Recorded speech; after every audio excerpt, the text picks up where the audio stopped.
Welcome. NTD Good Morning starts now. Here are today's top stories. An update on the deadly terror attack in Washington, D.C.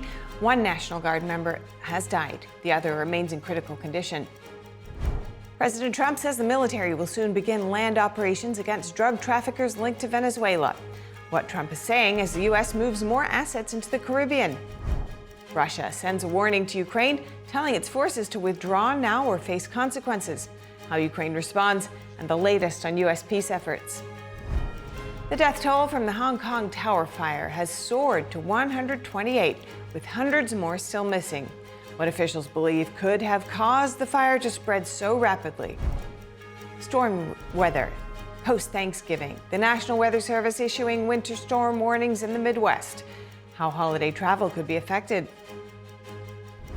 Almost 200 million people are expected to go shopping after Thanksgiving as we enter one of the busiest shopping weekends of the year.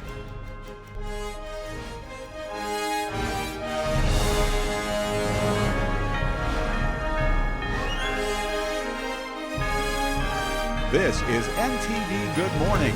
Live from our global headquarters in New York City, here are Stephanie Cox and Carrie Dunst. Good morning. Thank you for joining us this Friday, November 28th. You're watching NTD Good Morning. Today's top news, an update on the shooting in Washington, D.C. that's being investigated as an act of terrorism. One National Guard member has now died, while another remains in critical condition. NTD's Daniel Monahan has the latest on the tragic shooting, plus immigration rule changes. An emotional scene unfolded as the D.C. Fire Department and Emergency Services mourned the loss of West Virginia National Guard Specialist Sarah Beckstrom. First responders lined the path to honor her during a dignified transfer from MedStar Hospital. President Trump announced last night that Beckstrom, shot in Washington on Wednesday, had died. Highly respected, young, magnificent person. Started service in June of 2023. Outstanding in every way. She's just passed away. She's no longer with us. She's looking down at us right now. At a press conference yesterday, U.S. Attorney Jeanine Pirro identified the two National Guard soldiers who were shot as Beckstrom and Andrew Wolfe. As most families join together to give thanks for the blessings that have been bestowed upon them, two families are shattered and destroyed and torn apart as a result of the actions of one man. President Trump discussed Andrew Wolfe in a call with service members. As you know, the other young man is fighting for his life. He's in very bad shape. He's fighting for his life, and hopefully we'll get better news with respect to him. And he condemned the attack as an assault on the entire nation. I want to express the anguish and the horror of our entire nation at the terrorist attack yesterday in our nation's capital, in which a savage monster gunned down two service members. West Virginia Governor Patrick Morrisey said the state was mourning a young woman who gave everything she had in defense of others. Attorney General Pam Bondi said America will never forget Beckstrom's courage, vowing justice. Her father, Gary Beckstrom, wrote, "My baby girl has passed to glory," calling the shooting a horrible tragedy. All permanent resident cards or green cards issued to individuals from countries of concern, including Afghanistan, will now be reviewed at the president's direction. Besides Afghanistan, other countries of concern include the Congo, Haiti, Iran, Libya, Somalia, Sudan, and Venezuela. Trump yesterday said his administration will work to permanently pause migration from all third world countries to allow the U.S. system to fully recover. Trump also said he will end all federal benefits and subsidies to non-citizens, adding that he will denaturalize migrants who undermine domestic tranquility and deport any foreign national who is a public charge, security risk, or non-compatible with Western civilization. Homeland Security Secretary Kristi Noem said shooting suspect Ramanullah Lakanwal entered the U.S. in 2021 under Operation Allies Welcome. CIA Director John Ratcliffe says Lakanwal had relationships with various U.S. government agencies. Daniel Monahan, NTD News. And joining us now to discuss the latest in the D.C. shooting is attorney and political strategist Gerard Filitti. Good morning, Gerard. Good morning.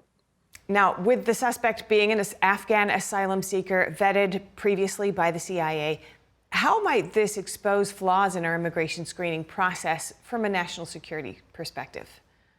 This clearly exposes flaws because while this individual was screened back in the early 2010s when he was working allegedly with the CIA and with American forces in Afghanistan, that's a different standard of screening than when you have someone coming into the United States to be your neighbor, especially when you're looking at countries like Afghanistan where identity cards and even names are not commonly held throughout one's lifetime, and it's harder to identify individuals. Screening is all that much more key. So what this tragic incident identifies is the need to do better and more comprehensive screening, because we simply don't have that assurance that everyone who came into the United States in the last 10 years belongs here.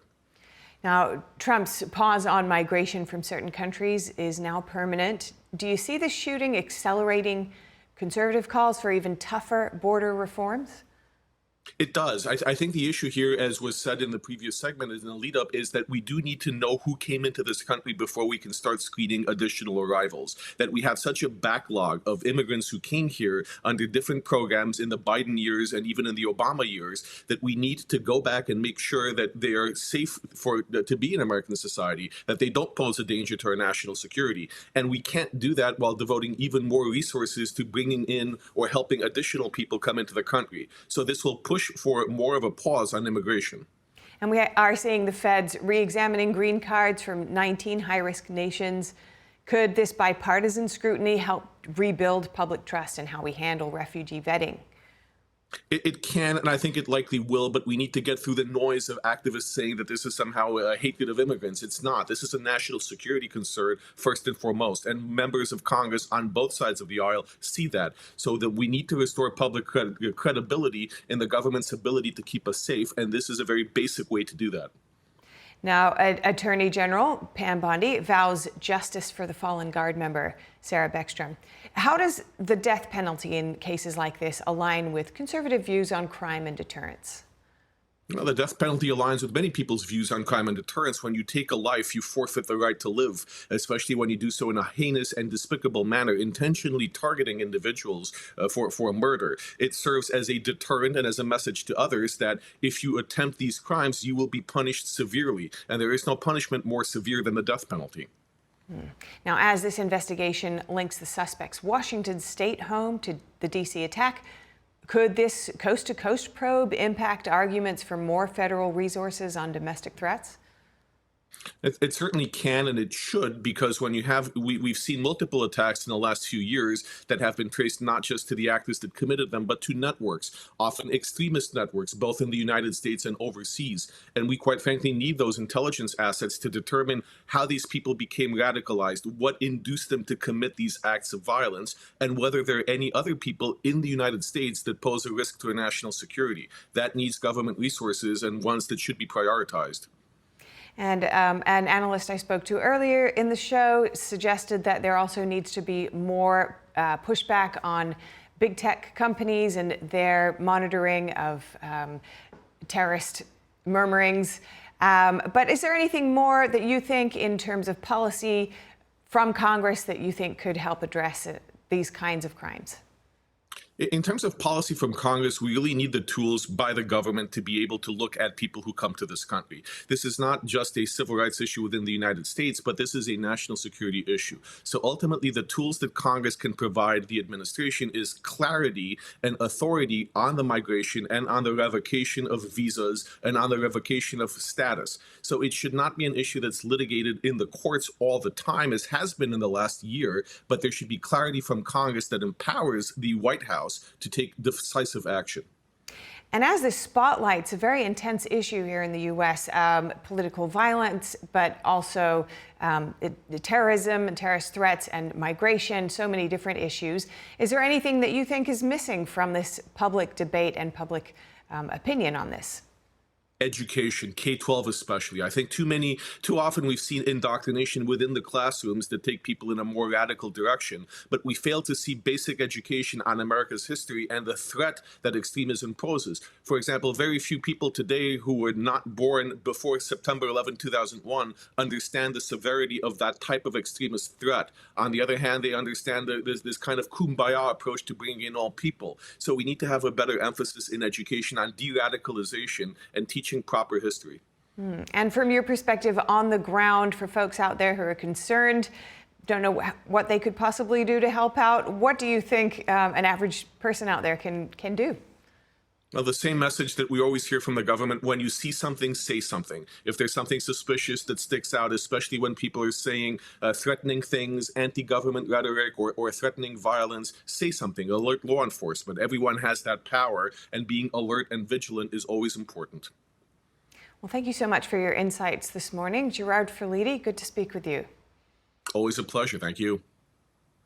What will the next steps be to prevent the type of shooting that we just saw happening in D.C. from happening again? Lawmakers are pushing changes to immigration laws, while the Attorney General says the death penalty is possible. NTD's Melina Weiskup has more.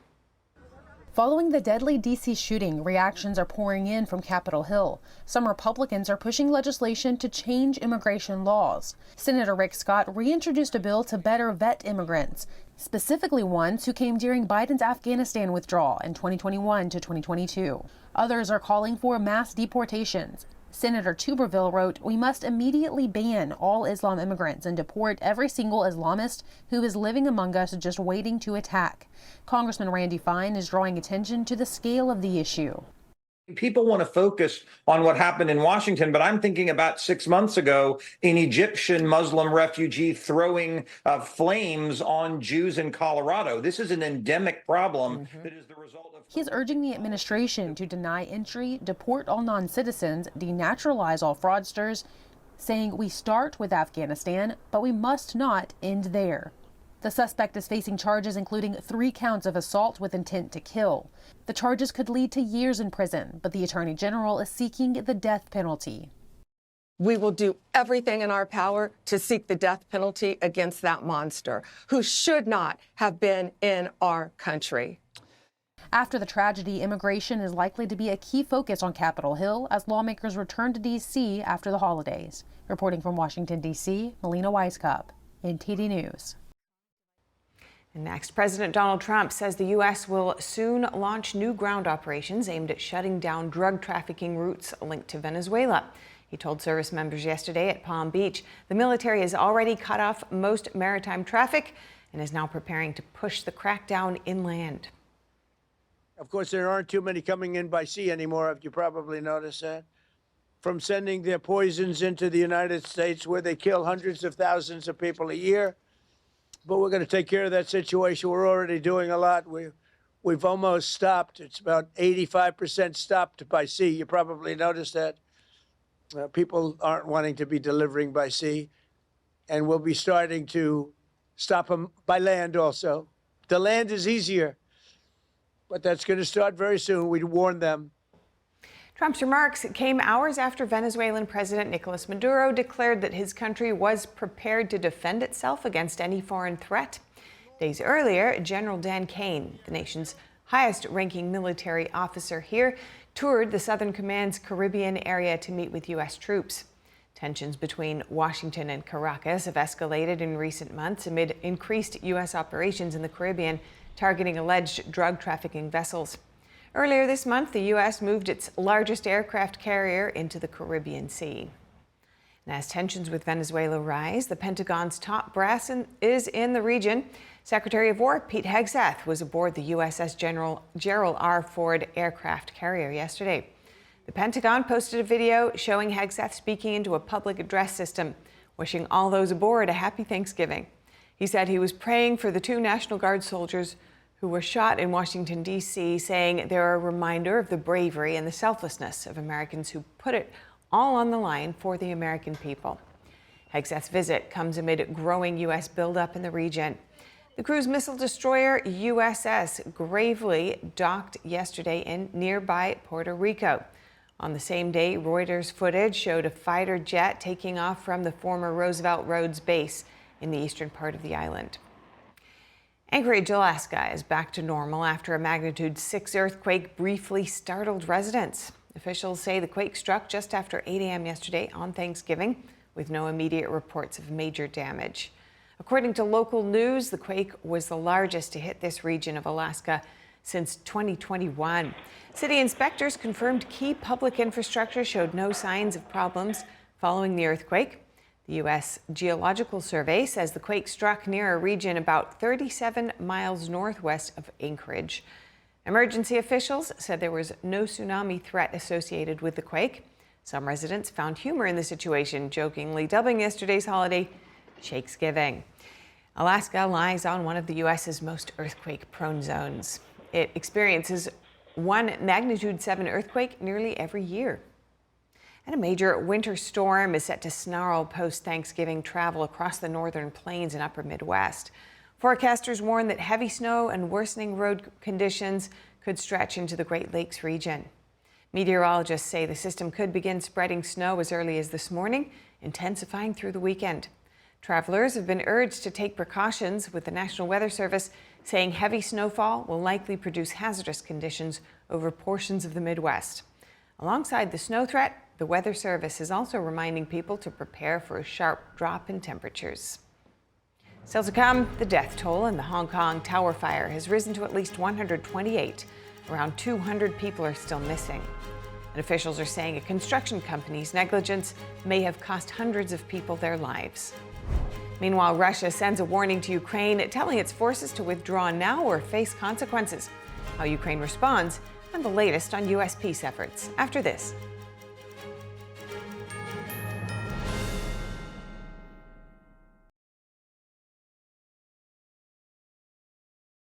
And over in Hong Kong, officials say the death toll from the Wang food court for inferno has soared to at least 128. It's now among the deadliest fires in the city in generations. Rescuers spent the third straight day searching the charred towers of Wang food court as the number of confirmed dead continues to climb. The death toll as of Friday afternoon local time stood at 128, but around 200 people remain missing. Officials say the fire engulfed 7 of the 8 residential towers after bamboo scaffolding and renovation materials fueled the flames. The building was covered in netting, mesh, canvas, and plastic sheeting as part of a years-long renovation. Security Chief Chris Tong said alarms in the complex were not functioning properly. Investigators are now examining whether protective mesh and flammable boards violated safety standards. During firefighting operations, even in a building that wasn't affected, we discovered that some ventilation areas and windows had been sealed with polystyrene boards. This material is highly flammable, which allowed the fire to spread very quickly. It is unusual for such materials to be used in these locations. Families spent the day identifying the bodies of victims. For them, the process has been exhausting, physically and mentally. So many here to help, but I don't feel it's helpful. Some angers here, maybe ridiculous. The victims include dozens of domestic workers from the Philippines and 2 Indonesians. Police have arrested 3 construction company officials from Prestige Construction on suspicion of manslaughter. Police have reason to believe that the serious negligence of the person in charge of the construction company led to the accident and caused the fire to spread rapidly and become uncontrollable. The fire is Hong Kong's deadliest since 1948, when 176 people died in a warehouse blaze. The city's developmental bureau has discussed gradually replacing bamboo scaffolding with metal scaffolding as a safety measure. Hong Kong's freedoms have been increasingly eroded since Beijing imposed a sweeping national security law on the city. Analysts say the tragedy could have consequences for Beijing's grip on Hong Kong. Meanwhile, a Kremlin spokesperson says Russia will discuss U.S.-Ukraine peace ideas next week after it receives what the U.S. and Ukraine call an updated and refined peace framework. Special Envoy Steve Witkoff is expected to hold talks with Putin next week in Moscow. NTD's international correspondent Arian Pazdar has more. The U.S. keeps working with both sides of the Russia-Ukraine war to end the fighting. Russian President Vladimir Putin now says U.S. officials might travel to Moscow soon. The latest information I received yesterday is that President Trump has decided, as previously agreed, that the American side is proposing a meeting in Moscow next week. Putin also commented on the latest peace plan drafted by the U.S. The Russian president says the outlines of the plan could become the basis of future agreements to end the conflict in Ukraine. According to Putin, the U.S. is taking into account Russia's position on the conflict. He also issued a warning, saying that once Ukrainian troops withdraw from their positions in key areas, then the fighting will stop. But if they don't, then Russian forces will achieve their objectives by force. Ukrainian President Volodymyr Zelensky responded, saying peace depends on security guarantees, not Russian threats. Whether there will be peace does not depend on Russia's threats or on whatever ultimatums it voices. It depends on the conditions the world ensures so that this aggression cannot be continued. He added that Ukraine stays in close contact with its partners in the US and Europe. Ukrainian officials are set to meet with American counterparts soon. Already this week, at the end of the week, our team, together with American representatives, will continue to translate the points we secured in Geneva. However, after Sunday's meeting in Geneva, Russia said it doesn't agree to some of the points decided by the West. And the head of NATO also weighing in on the peace efforts led by the United States. Russia has paid a high price for marginal gains, and Ukraine continues to defend itself with courage. There's tremendous renewed energy around the peace process, and for that I want to commend US President Trump. He added that NATO's goal for now is to invest more into defense to guarantee the security of member states. Arian Pastar, NTD News. A once-in-300-year storm has battered southern Thailand, bringing floodwaters more than 8 feet high. The death toll from floods across large swaths of Southeast Asia rose to at least 230. Here are the details.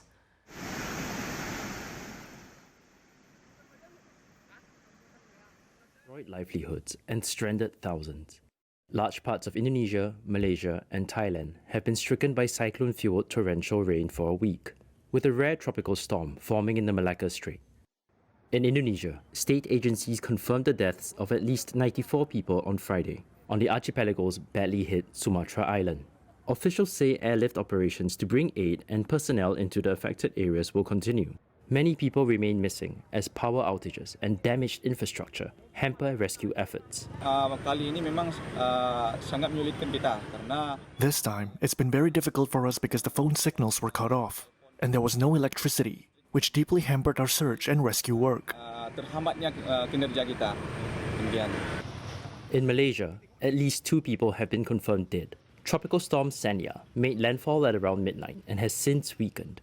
Meteorological authorities are still bracing themselves for heavy rain and winds and warn that rough seas could pose risks for small boats. A total of 30,000 evacuees remain in shelters, down from more than 34,000 on Thursday. Bodhi Sombun, a rice farmer in Perlis, had to witness the gradual rising of flood waters, which eventually ruined his 1.4 acres of farmland. Seeing the paddy field being destroyed, the sadness is beyond words. Even if we cry, there's nothing we can do. All we can do is start over, just start all over again. In southern Thailand, 9 provinces were devastated by a week of relentless rain, affecting nearly 3 million people. A government spokesperson said on Friday that the death toll had risen to at least 145.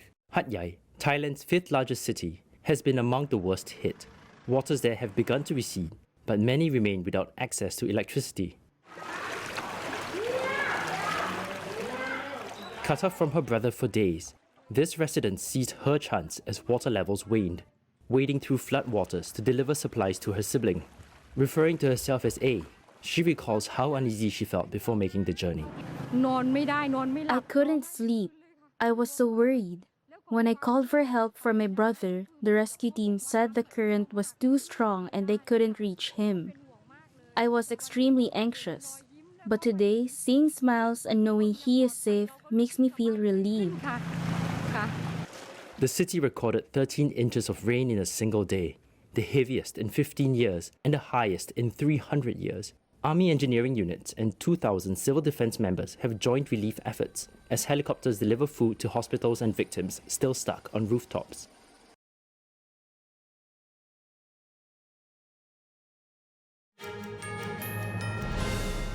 Welcome back. If you're just joining us now, here are some of today's top headlines.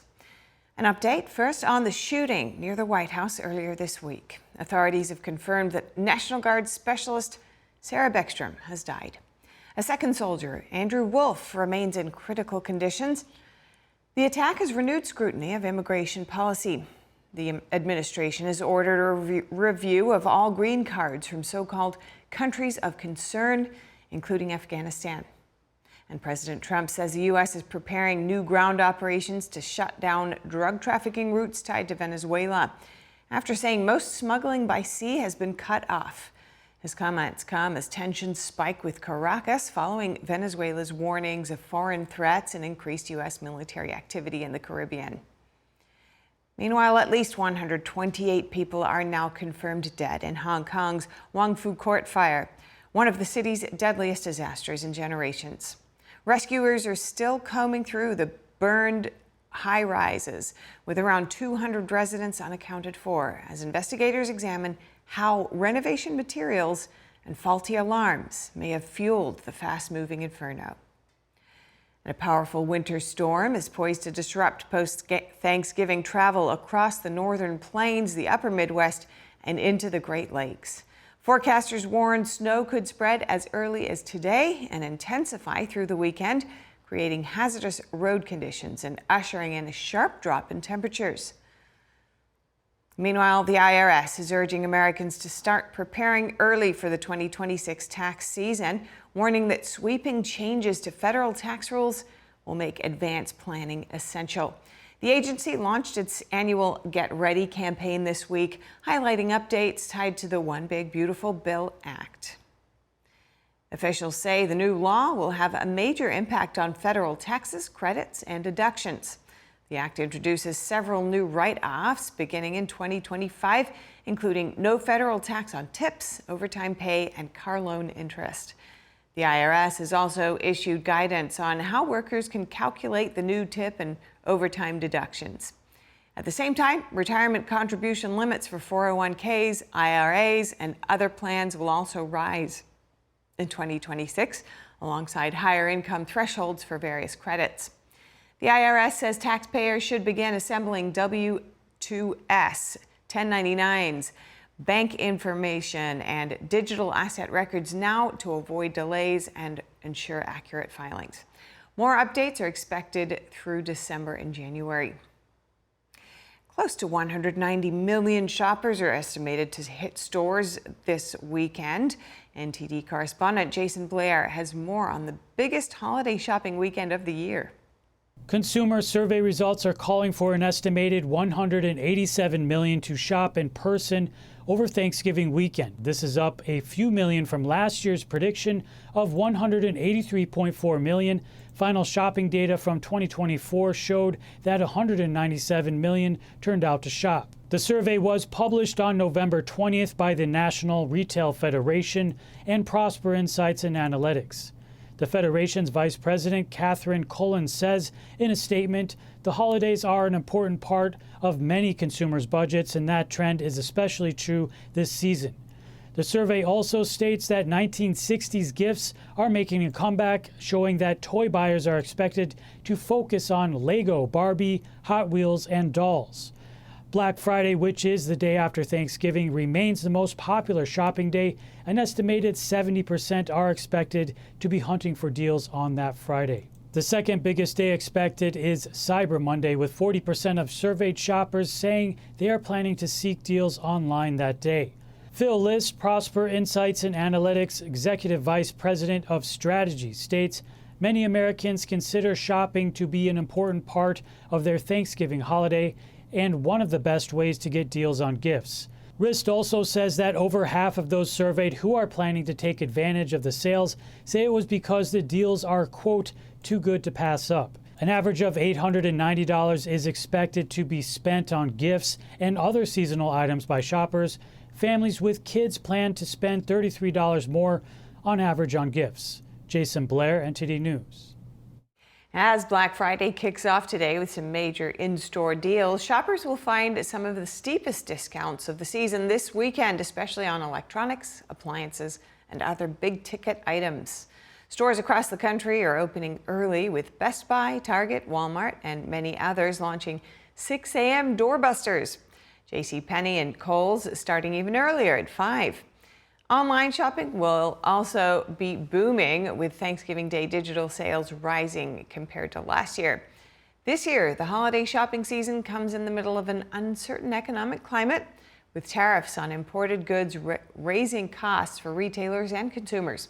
However, the latest results from retailers show shoppers are still willing to spend when they find good discounts. Still to come, kicking off this year's holiday celebrations, Americans came out in force to some of the country's oldest and biggest parades. And in today's fast-paced world, it can be a struggle to maintain a healthy state of mind. We'll have a clinical psychologist explain how one technique could be useful for reducing stress.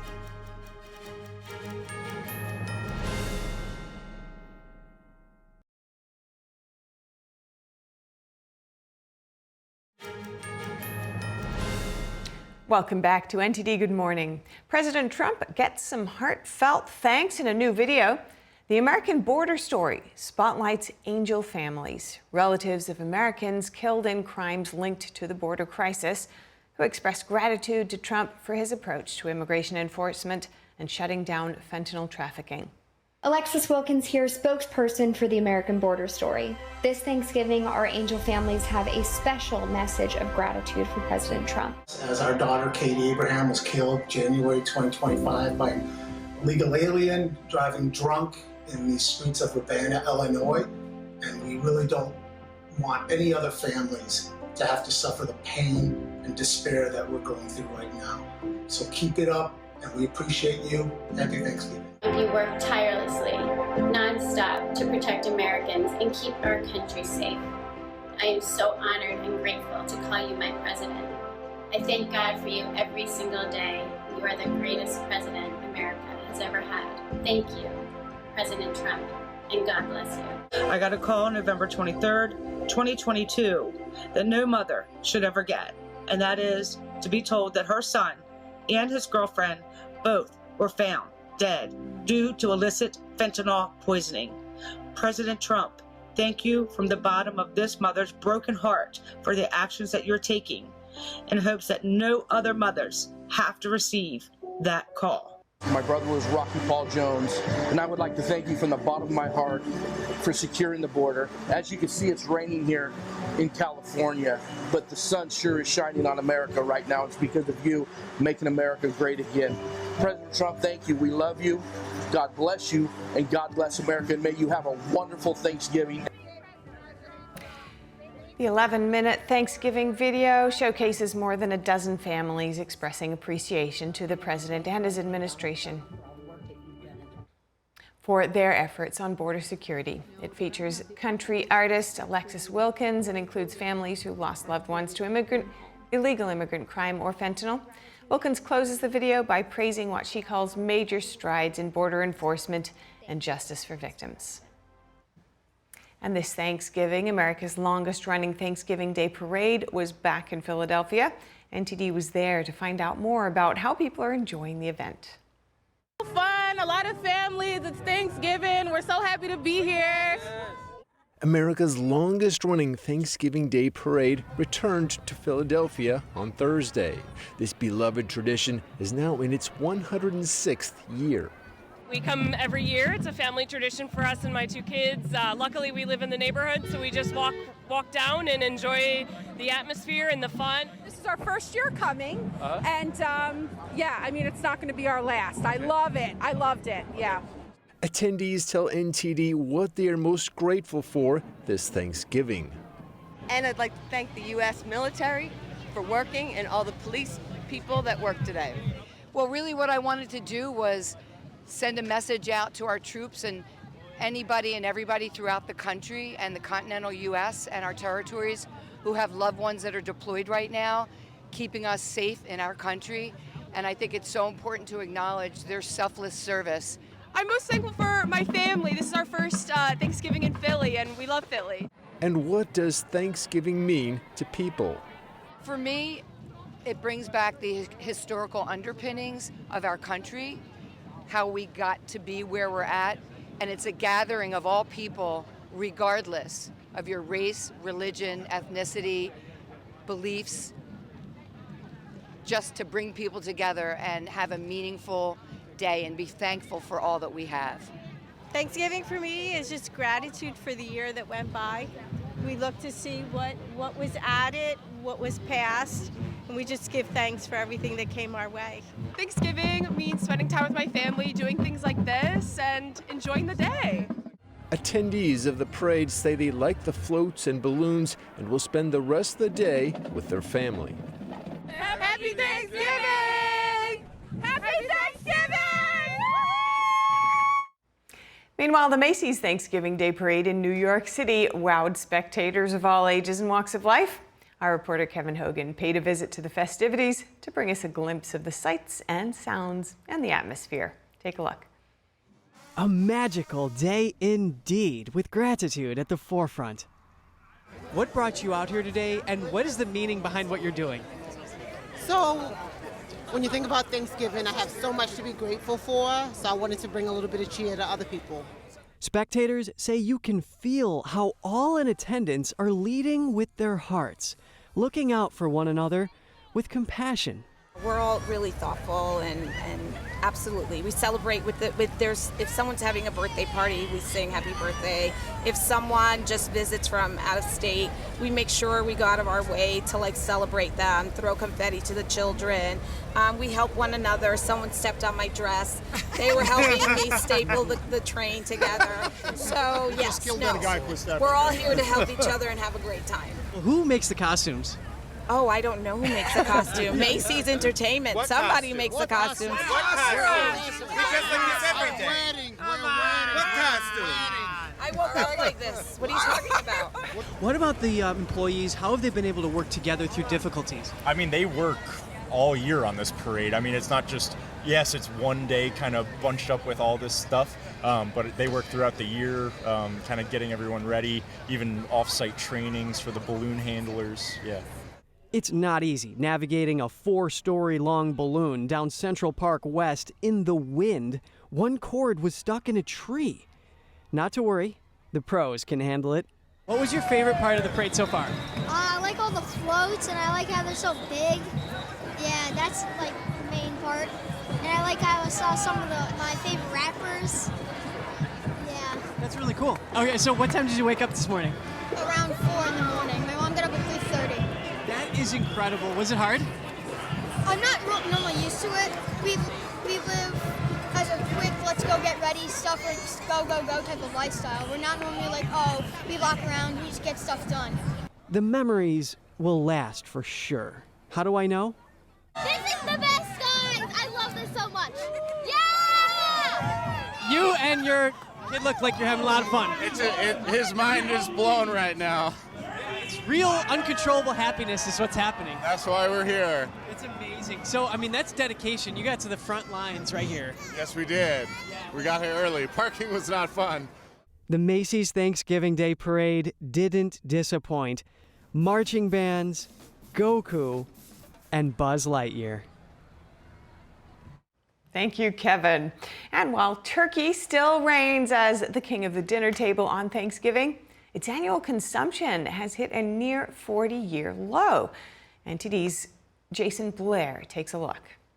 The National Turkey Federation estimates that 94% of Americans are celebrating Thanksgiving this year, and they will eat nearly 30 million turkeys. The Federation's survey finds that this year people are mainly connecting the holiday with gratitude, family, and great food. While the turkey is keeping its spot as the centerpiece for Thanksgiving dinner, the Epoch Times reports that annual turkey consumption in the U.S. has been dropping. In 1980, turkey was seeing an average of about 10 pounds per person being eaten. Then it rose until peaking at 18 pounds per person in 1996. Since then, consumers have been steadily eating less turkey. Now in 2025, The average turkey consumption is projected to be a little more than 13 pounds per person, a nearly 40-year low. One turkey farmer in California says one contributor to the drop is that people are more weary of eating highly processed meat. The U.S. Department of Agriculture projects that 4.5 billion pounds of turkey will be eaten in 2025, which is the lowest amount since 1990. That's according to the latest World Agriculture Supply and Demand Estimates report. As far as prices, the USDA estimates that the cost for frozen whole turkey hens will reach $1.32 per pound this year. That's a 38-cent rise from 94 cents per pound in 2024. A report published by the American Farm Bureau Federation says the 2025 rise in price is a response to lower production with highly pathogenic avian influenza pressures combined with steady demand. Jason Blair, NTD News. Thanks, Jason. And in London yesterday, the 9th annual Gingerbread City exhibition had gummy bears, licorice, and candy bars on full display. The exhibition features 50 architect-designed gingerbread buildings, recreating some of London's famous landmarks, including Big Ben and the House of Commons. For the clock face, we used isomalt and some licorice to sort of make the numerals and the clock hands. A lot of icing, a lot of powdered sugar for the snow. We have a sugar cube igloo here. And then, yeah, just so many sweets. I feel like every sweet you can imagine is probably in there somewhere. The architect's design team also built a licorice-themed Parliament display, which the head of brand and creative described as their reenactment of British Parliament. This year's exhibit opens to the public tomorrow and runs through January 4th. Faberge Imperial Winter Egg, commissioned by Tsar Nicholas II as an Easter gift to his mother, heads to auction next week. It could set a record for the third time with a price estimate of more than $26 million. The winter egg is considered one of the finest creations for the imperial family in that kind of set. That's according to Christie's auction house. The egg is on offer next Tuesday during Christie's Classic Week of auctions. Christie's previously sold the winter egg in Geneva in 1994 and New York in 2002. Both times, it set a world record price for that kind of item sold at auction. In 2007, the Rothschild egg sold for more than $18 million at a Christie's auction. And the Olympic flame for the 2026 Winter Olympics has begun its journey. The ceremony in ancient Olympia kicked off the countdown to the February Games in Italy. It was a scaled-down torchlighting ceremony for the Milano Cortina 2026 Winter Olympics. The traditional outdoor ceremony was canceled in advance due to weather warnings. Officials and the public instead watched the video on Monday's rehearsal before the flame was carried into the museum for the torchlighting. Standing here today, it's impossible not to be inspired and moved by the sheer weight of a history and tradition that sits at the heart of our great Olympic movement. The 2026 Milano Cortina Winter Olympics president said organizers had adopted a new model of games designed around Italy's regions. We wanted strongly at the beginning to organize the games in the place where in Italy we had a very strong tradition. You have athletes from all walks of life, from all corners of the globe that come together and they compete in the most stressful environment in a peaceful manner, and they have an automatic respect for each other. And if that's not the best of humanity, then I'm not sure what is. Greek rower Petros Gaidatsis was the first torchbearer who left the museum. He was soon joined by Italy's Olympic cross-country skiing standout, Stefania Belmondo, for a leg of the relay. The world should know more about Olympic athletes because they have so much to say, so much to inspire, so the world should concentrate a lot more to the Olympic athletes. After a week-long relay in Greece, the Olympic flame will be handed over in Athens to the Italian Games organizers on December 4th. Over the next few weeks, the Olympic flame will pass through all the Italian provinces, 60 cities, 300 towns, 20 regions, and all the UNESCO sites. It will travel from the northern peaks to the southern shores, carried by 10,001 proud torchbearers. The torch will arrive in Cortina d'Ampezzo on January 26, exactly 70 years after the 1956 games opened at the same venue. The journey will conclude in Milan, entering the San Siro Stadium on the evening of February 6 for the game's opening ceremony. What a great reminder of the importance of unity and humankind's history of unity through the Olympic Games. We wish them well. Well, if you have any feedback on our show or you have something you'd like to see us cover, send us an email at goodmorning@ntd.com. We'd love to hear from you. And for round-the-clock original news coverage, watch us live at ntd.com/live or download our NTD app. I'm Stephanie Cox. Have a great Thanksgiving weekend.